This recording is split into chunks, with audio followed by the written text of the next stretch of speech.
Assalamualaikum warahmatullahi wabarakatuh. Salam jumpa kembali anak-anak.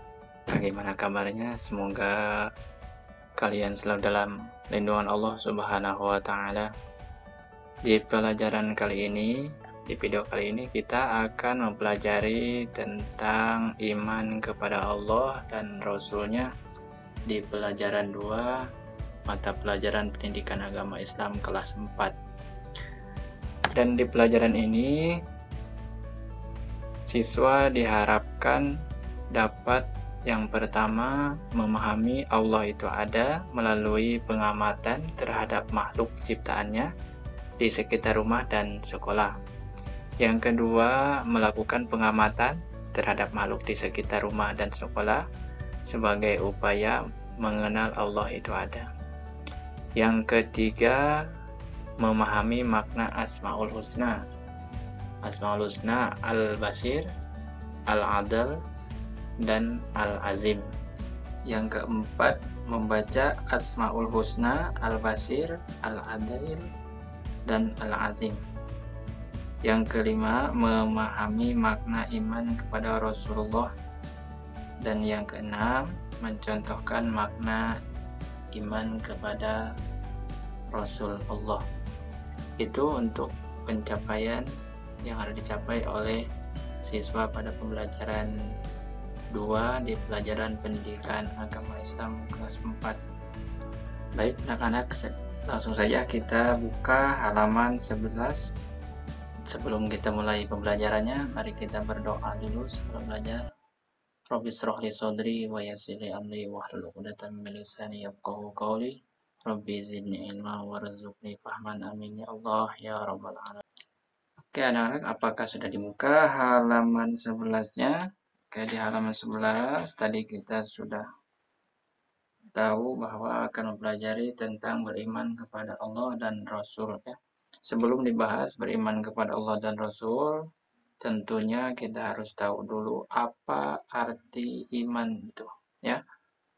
Iman artinya kalau menurut istilah syara itu bisa dikatakan tasdik atau mempercayai ya.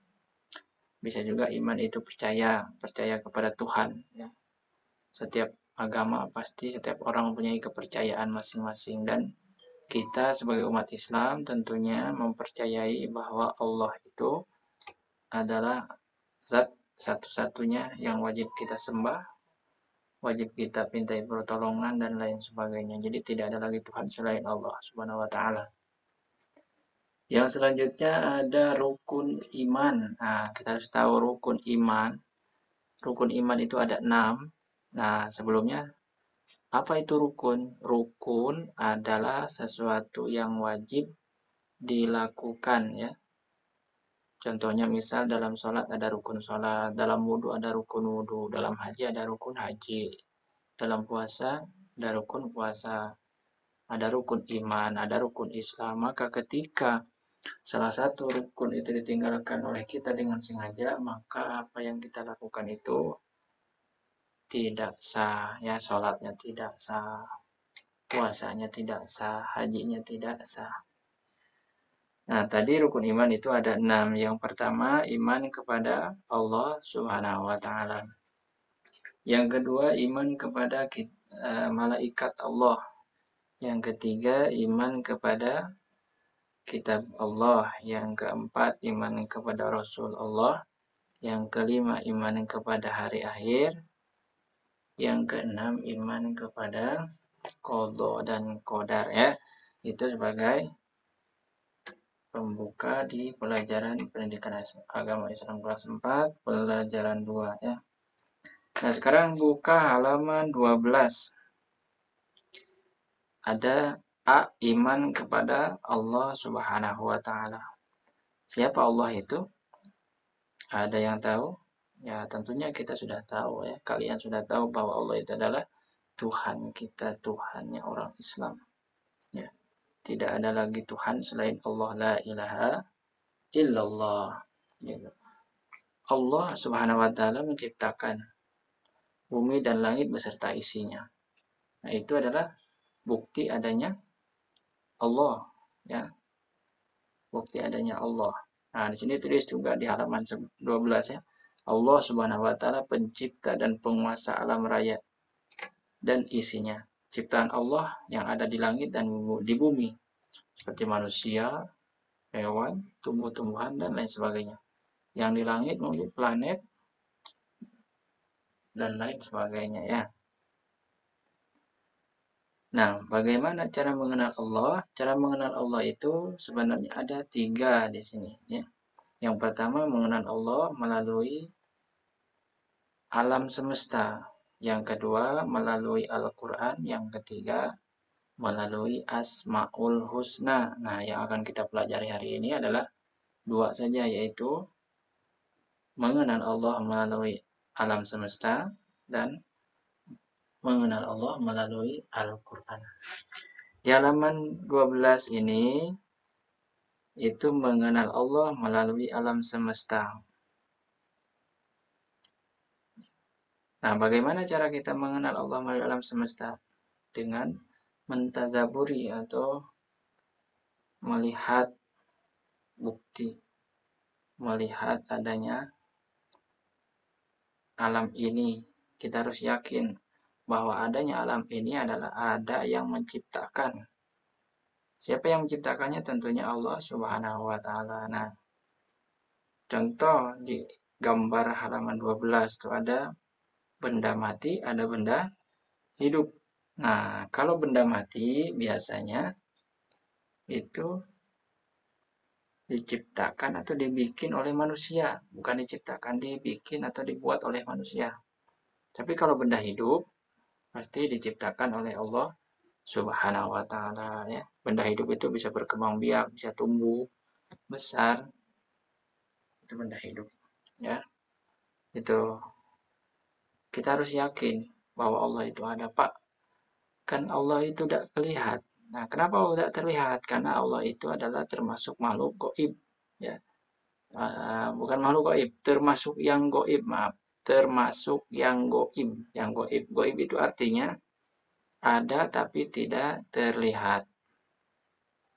Kita harus meyakini walaupun Allah itu tidak terlihat, tetapi Allah itu ada. Buktinya apa? Adanya alam semesta ini. Tidak mungkin ada sesuatu tanpa ada yang menciptakan. Contohnya di rumah kita punya TV. Ya, kita tidak tahu siapa yang membuat TV itu. Ya, tetapi kita yakin bahwa TV itu ada yang membuatnya, ada orang yang bikinnya. Kita ada HP di rumah.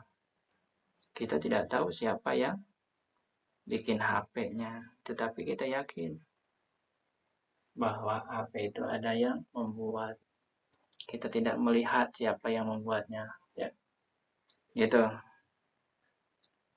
Nah, Allah juga tidak terlihat karena Allah itu adalah yang gaib. Allah itu gaib, gaib itu ada tapi tidak terlihat. Tapi kita yakin bahwa Allah itu ada. Baik, yang selanjutnya kita buka halaman 14 ya. Di halaman 14 itu 2 mengenal Allah melalui Al-Quran. Apa itu Al-Quran? Al-Quran itu adalah kitab suci yang diturunkan oleh Allah melalui malaikat Jibril kepada Nabi besar Muhammad Shallallahu Alaihi Wasallam. Nah, itu ya Al-Quran. Bagaimana cara mengenal Allah melalui Al-Quran? Tentunya kita harus mempelajari isinya, ya, sering membacanya dan mengamalkan isinya. Itu mengenal Allah melalui Al-Quran. Di sini dalam Al-Quran surat Al-An'am ayat 102 Allah berfirman, Bismillahirrahmanirrahim. Dzalikumullahu rabbukum la ilaha illahu khaliqu kulli syai'in fa'buduh wa huwa ala kulli syai'in wakil. Itulah Allah Tuhan kamu. Tidak ada Tuhan selain Dia, pencipta segala sesuatu, maka sembahlah Dia. Dialah pemelihara segala sesuatu. Allah menyebutkan.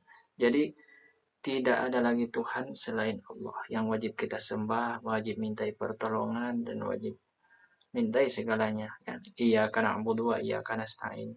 Dan kita setiap hari membaca itu. Hanya kepada Allah lah kita memohon beribadah, dan hanya kepada Allah kita memohon pertolongan. Itu ya. Kita tidak boleh mempercayai adanya kekuatan lain selain Allah. Contoh, kita percaya kepada keris, kepada batu cincin misal, atau kepada jimat-jimat lain sebagainya, kepada dukun. Tidak boleh kita percaya adanya kekuatan selain Allah Subhanahu wa taala. Kalau kita masih percaya adanya kekuatan selain Allah, itu berarti kita sudah termasuk orang yang musyrik ya.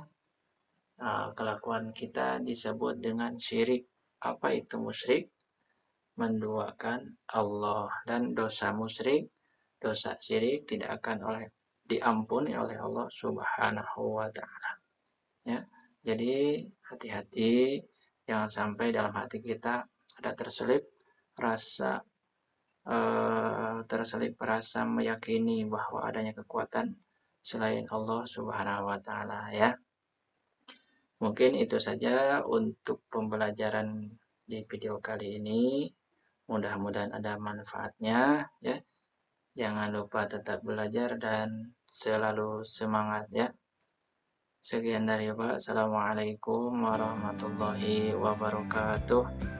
Dan terima kasih kepada teman-teman yang sudah mendukung channel ini. Semoga teman-teman semua mendapatkan berkah dari Allah Subhanahu wa taala. Amin ya Allah ya rabbal alamin.